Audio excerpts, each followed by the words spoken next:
გამარჯობა, ეს არის გადაცემა გვერდიდან და მე ვარ დავით კალანდია.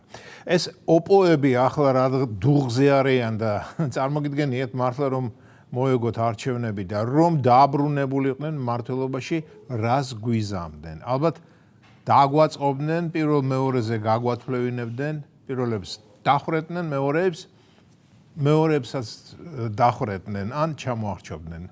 საიდან ასეთი სისასტიკე ამ ჩვენს პატარა და ამაკ ერში, არ ვიცი. ასეთი სისასტიკე, ასეთი ზიზღი იმის მისამართით, ვინც არ იზიარებს შენს იდიოტურ მოსაზრებებს, ვინც შენს ამბიციურ სურვილებს ეწინააღმდეგება.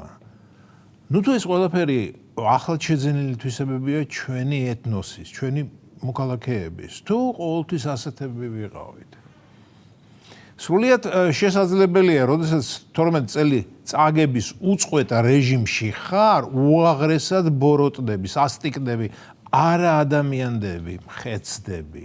ჩვენს კულტურაში არ ყოფილა ის წარმართული პერფორმანსები, რაც ვიხილეთ, კუბოს დაწვა, კუბოს ფორმის ნამსხვრიის ჭამა, ფიტულებთან სარიტეულო ხტუნაობა და ასე შემდეგ. ერთგვარი ვუდუისტიკა სუფევს ამ ყველაფერში. როდიდან გახდა ვუდუიზმი ჩვენი კულტურის შემადგენელი ნაწილი? რა? მართლმადიდებლობამ არ გაამართლა და ახლა ვუდუა ჩვენი რელიგია? მე სიტყვა ცეცხლი სულ პირზე რომ აკერიათ. რატომ ცეცხლი? ცეცხლთაყვანის ცევლობაც ევროპულია? ევროპული კულტურიდან ეტყობა ყველაზე მეტად ინკვიზიციის ელემენტები მოსწონთ ჩვენს მარად წაგებულებს. და ცუდი ისაა, რომ ისინი სულ წაგებულ რეჟიმში მყოფნი უფრო და უფრო დამძიმდებიან და ადრე თუ გვიან მთელ სამყაროს შეიზიზღებენ და ყველას დაადანაშაულებენ თავიანთ უიღბლობასა და უნიათობაში. წარმოიდგინე რა დარტყმა მიიღეს მათ ამერიკის საპრეზიდენტო არჩევნების მერმე, როდესაც დონალდ ტრამპი მოვიდა და შეცვალა ის სრულიად გაუგებარი ეგრეთ წოდებული დემოკრატი ბაიდენი და ინაუგურაციის შემდეგ, როდესაც ტრამპმა ომი გამოუცხადა deep states, ეს ჩვენი ლიბერალური ტერორისტებისთვის იყო ზურგში מחვილის ჩაცემა. თავიანთ სხადნიაკებზე ალბათ როგორ ატარებენ ჯადოქრულ რიტუალებს, რათა ტრამპს კბილი ასტკივდეს. ეს მე ძალიან ფრთხილად ვთქვი.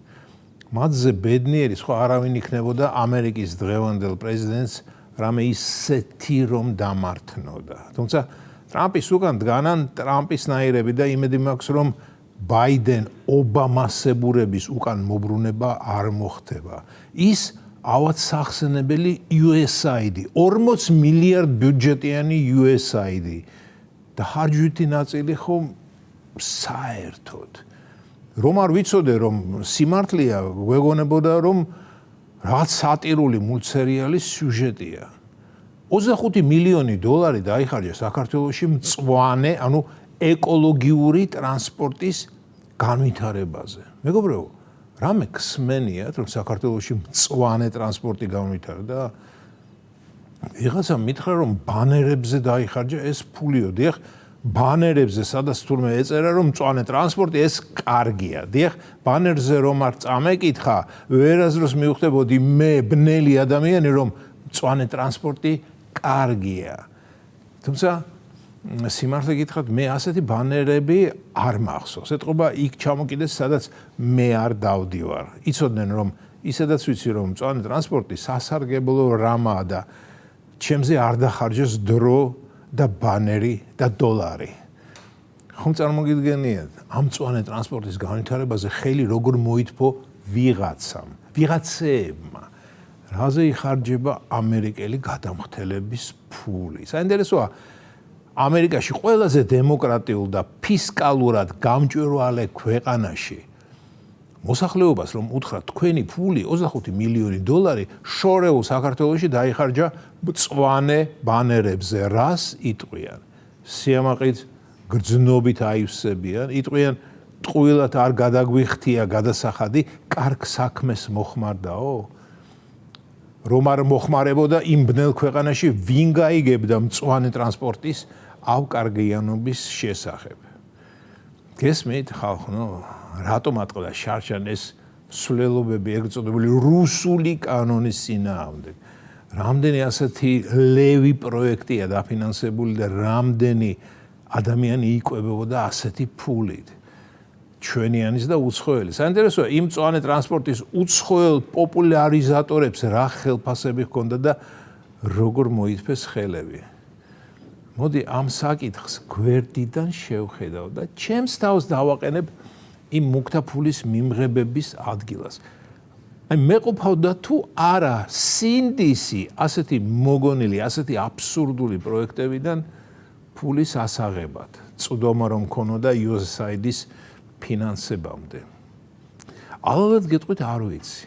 გამოგიტყდებით და შეიძლება ცთუნებისთვის ვერ გამეძლო და მეც მომეთფო ხელი და სრულიად შესაძლებელია რომ მეც გავაპროტესტებდი რუსულ კანონს. ოღონდაც ბეღელს არ მოვშორებოდი. სუსტია ადამიანი, სუსტი.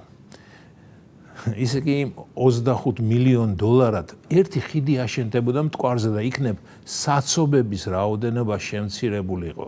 მართლა წაადგებოდა ეკოლოგიური სიტუაციის გაჯანსაღებას. ეს იყო გადაცემა გვერდიდან და მე ვარ დავით.